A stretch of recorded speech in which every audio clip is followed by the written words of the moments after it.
Hello everyone, দেখো ready হয়ে নিয়েছি। এখন যাচ্ছি নাজিরপুর হাটের দিকে, মানে সুপার মার্কেটের দিকে, জামা কাপড়ের হাট যেটাকে বলা হয়। তো চলো কি কিনি না কিনি সবটাই তোমাদের সাথে শেয়ার করছি। আর আজকে সেই নতুন চপ্পলটা পরেছি, দাঁড়াও দেখাচ্ছি।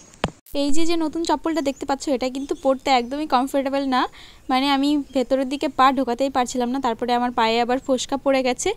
আর আজকে কিন্তু হাটে তেমন কিছুই কেনার ছিল না। মায়ের জন্য দুটো ব্লাউজ নিয়েছিলাম, একটা সবুজ কালারের আর একটা লাল কালারের। তারপরে কিন্তু বাড়ির দিকে যাচ্ছিলাম। আর দাদা গেছিল করিমপুরে, মানে আমার জেঠুর ছেলের মেয়ে, মানে ভাইজিকে নিয়ে ডাক্তারের কাছে। বলেছিলাম যে আমি কিন্তু আজকে নাজিরপুর যাব, আমার একটু কাজ আছে। ওই জন্য দাদা আবার আমাকে ফোন করলো যে কোথায় আছিস। আমি বললাম যে হরিপুরে চলে এসেছি। দিয়ে দাদা বললো যে দাঁড়া তাহলে একসঙ্গেই বাড়ি যাব। এখন মোটামুটি বাজছে 12:30 মতন দুপুর। তো ওখান থেকে আমরা বাড়ি না গিয়ে চলে যাচ্ছি এখন জেঠু বাড়িতে।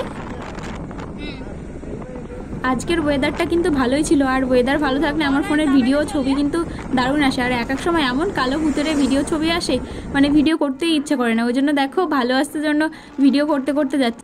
জেঠু বাড়ির ওখানেই আমার দাদার বাড়ি।